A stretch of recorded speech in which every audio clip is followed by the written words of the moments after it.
దంచి కొడుతున్న ఎండలు, ముంచుకొస్తున్న ఎన్నికలు, హాట్ పాలిటిక్స్ మధ్య కాస్త చిల్లవడానికి నెల్లూరు స్పెషల్ గోలీ సోడా తాగి మనం లంచ్ బ్రేక్లో ఆత్మకూరు వైఎస్ఆర్సీపీ ఎమ్మెల్యే అభ్యర్థి విక్రమ్ రెడ్డిని కలవబోతున్నాం. ఆయన ఒక సక్సెస్ఫుల్ బిజినెస్ మెన్.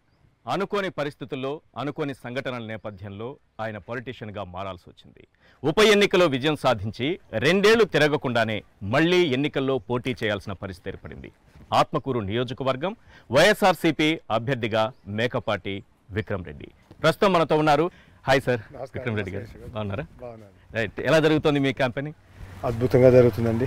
దాంట్లో అంటే మనకి బేస్ మన ముఖ్యమంత్రి గారు తయారు చేసి ఇచ్చారు. మనకి ప్రచారం పోవడానికి చాలా సులభం. పోయి ప్రజల్లో చెప్పడానికి ఏంటంటే చెప్పింది చేశాం. అదే కాకుండా రకరకాలుగా అందరికీ సహాయం పడుతూ అందరినీ ఒక అన్ని రకాలుగా కొంచెం పైకి తీసుకురావడం కానీ, పిల్లల చదువులు కానీ, మహిళలకి వాళ్ళు సొంతంగా నిలబడి వాళ్ళు కూడా పనిచేసేటట్టు, వ్యాపారం చేసేటట్టు రకరకాలుగా తీసుకొచ్చేసి వాళ్ళని కూడా ఒక బిజినెస్ ఉమెన్గా తయారు చేసి మిగతా అభివృద్ధి కానీ ఏ ఫీల్డ్ అయినా కానీ ఆంధ్రప్రదేశ్లో ఇప్పుడు నెంబర్ 4లో ఉన్నాం. జీడిపి గ్రోత్, అగ్రికల్చర్ గ్రోత్లో నెంబర్ 2లో ఉన్నాం. ఇండస్ట్రియల్ అంటే కమిట్మెంట్ టు ట్రాన్స్ఫర్మేషన్, అంటే కమిట్మెంట్ టు ఇన్వెస్ట్మెంట్.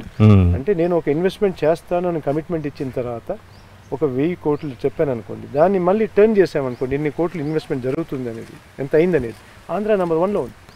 ఇవన్నీ జరిగాయి కాబట్టి మనకి చాలా సులభంగా ప్రచారం చేయడానికి కానీ, క్యాంపెయిన్ చేయడానికి కానీ వాళ్ళకి మనం చేసిందే. మనం ఏం అబద్ధాలు చెప్పలేదు.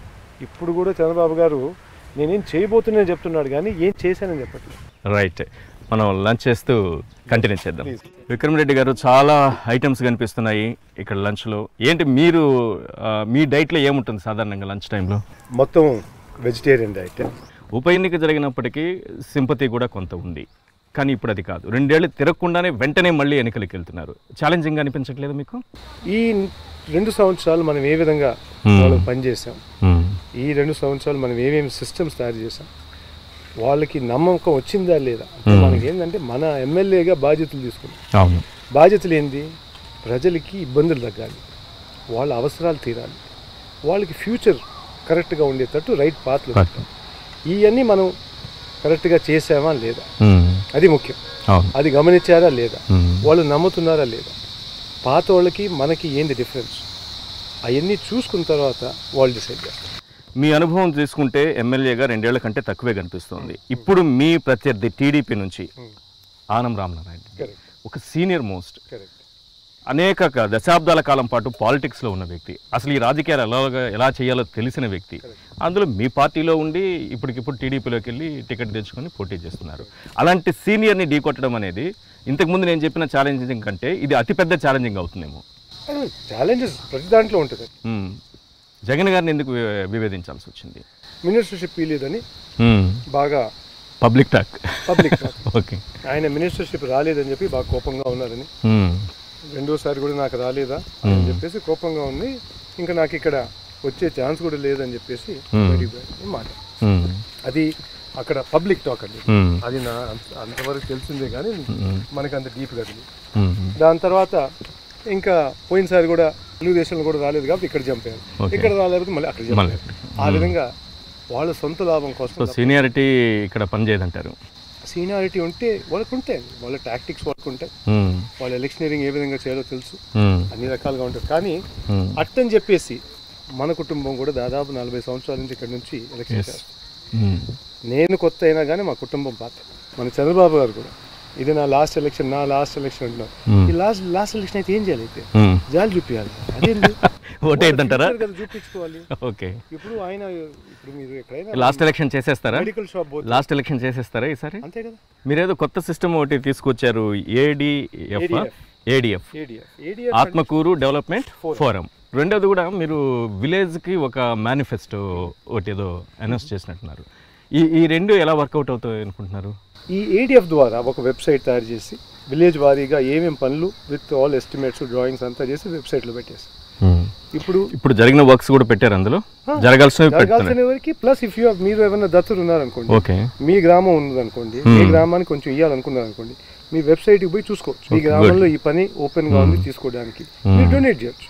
ఆ విధంగా ప్రతి గ్రామంలో కానీ ప్రతి బయట వాళ్ళు కానీ ఈ ఇయర్ 17 years మా టార్గెట్ ఏంటంటే ఎవ్రీ ఇయర్ 20 crores రేస్ చేస్తూ గ్రామానికి ఏమేమైనా చిన్న చిన్న అవసరాలు ఉన్నాయో ADF ద్వారా ముందుకు తీసుకోవాలి. That is one concept. నేను ఆత్మకూరు ప్రజల్ని అడుగుతాను అనుకోండి, విక్రమ్ రెడ్డికి ఎందుకు ఓటేయాలి? ఆత్మకూరులో నెంబర్ 1 కరప్షన్ ఫ్రీ, నెంబర్ 2 కక్ష రాజకీయాలు చేయాలి. 2 వర్గాలు ఉంటే ఒకరి మీద కేసులు పెట్టడం, దాంతో లేకపోతే భూమి లాక్కోవడం, లేకపోతే వాళ్ళు ఇబ్బంది పెట్టడం, ఇవన్నీ గత కాలంలో జరిగేటి. ఈ 10 సంవత్సరాల నుంచి అవన్నీ జరగట్లేదు. ఈ 1.5 yearsలోనే ఆత్మకూరులోనే 80,000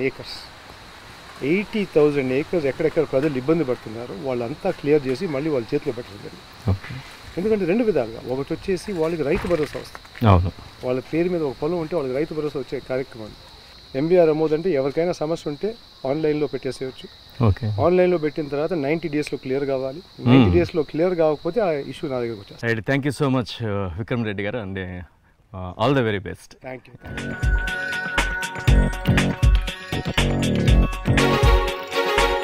ప్రస్తుతం మనం నెల్లూరు జిల్లా ఆత్మకూరు నియోజకవర్గంలోని బ్రాహ్మణపల్లిలో ఉన్నాం. 58 నెలలుగా ఈ రాష్ట్ర ప్రభుత్వం అవ్వాతాతలకు, వికలాంగులకు, వితంతువులకు, కిడ్నీ వ్యాధిగ్రస్తులకు పెన్షన్ ప్రతి నెల 1వ తారీఖున వారి ఇంటి వద్దకే వాలంటీర్ల ద్వారా చేరవేసింది.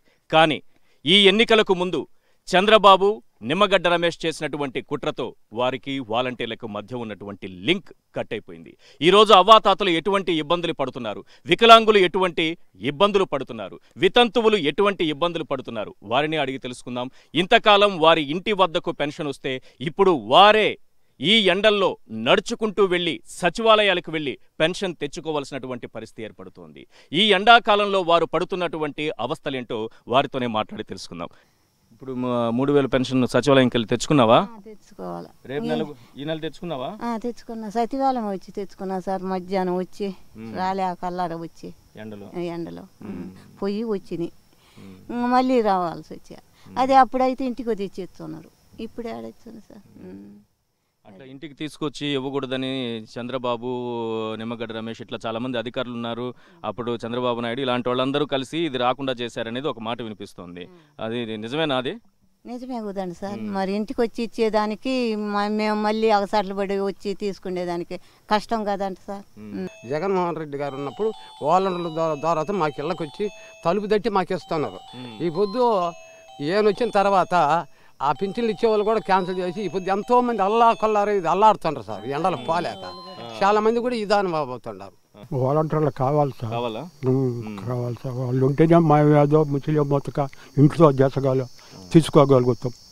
వాళ్ళు లేకపోతే అగసాట్లో పడాలి. ఎండ వాహనం వచ్చినా రేపు రోజు వాహనం వస్తుంది, తడుచుతా రావాలి కదా సార్.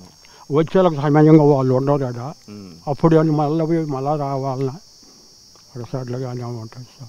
ఇప్పుడు నీకు వాలంటీర్ వ్యవస్థ లేకుండా చేశారు, సచివాలయంకి వెళ్ళి డబ్బులు తెచ్చుకోవాలి. ఏంటి బీపీ ఉండదు సార్, నేను పడిపోతాను, దోవ నడిచాను, దాంతో చచ్చిపోతాను. మొన్న 2 మాటలు పడినా సచివాలయంలోకి వచ్చా, 2 మాటలు పడిపోయినా దోవలో పడిపోయావు. చిన్నగా మా వాడు లేపుకొని మా అన్న కొడుకు ఆమెను తోసుకొచ్చి ఇడిచిపెట్టాడు. నడవలేని వాళ్ళు ఉండము, కుంటోళ్ళం ఉండము, గుడ్డోళ్ళం ఉండము, పోలేకుండా అక్కడ పోయి తెచ్చుకోవాలంటే చాలా బాధపడుతున్నాము. మాకు వాలంటీర్లు కావాలి సార్. జగన్ గారు కావాలి.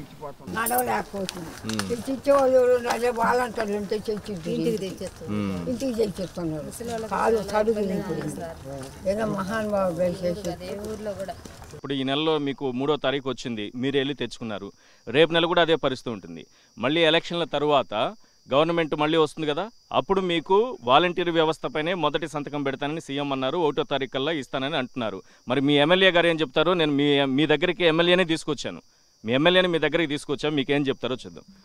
నేను చాలా మందితో మాట్లాడాను ఇక్కడ ఉన్నటువంటి వీళ్ళందరూ వాలంటీర్ వ్యవస్థ ఉన్నప్పుడు చాలా చక్కగా ఇంటికే 1వ తారీఖున ఉదయం 6 గంటలకల్లా పెన్షన్ వస్తే అసలు నడవలేని వాళ్ళు ఉన్నారు, వాళ్ళు కూలికి వెళ్ళే వాళ్ళు ఉన్నారు, పనులు మానుకొని వెళ్ళాలి. నడవలేని వాళ్ళని ఎవరో ఒకరు తీసుకెళ్తే కానీ అక్కడికి వెళ్ళి తెచ్చుకునే పరిస్థితి లేదు.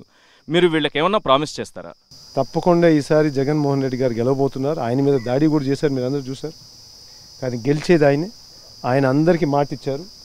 మాట ఏంటంటే జూన్ 4 ఏ రోజు కౌంటింగ్ అయిపోయిందో వచ్చే ఉదయం తప్పకుండా వాలంటీర్లు అన్నీ తీసుకొచ్చి మళ్ళీ మీకు ఏమి ఇబ్బంది లేకుండా చేస్తారని చెప్పి మీ అందరికి హామీ ఇవ్వమన్నారు. దాంట్లో మీకు ఎట్లాంటి డౌట్ లేకుండా చూసుకోండి. తప్పకుండా వచ్చే కౌంటింగ్కి నెక్స్ట్ రోజు వాలంటీర్లు అందరూ మీ ఇంటికి వచ్చి మీ అన్నీ అందిస్తారని చెప్పి హామీ ఇవ్వమన్నారు మీకు. సరేనా?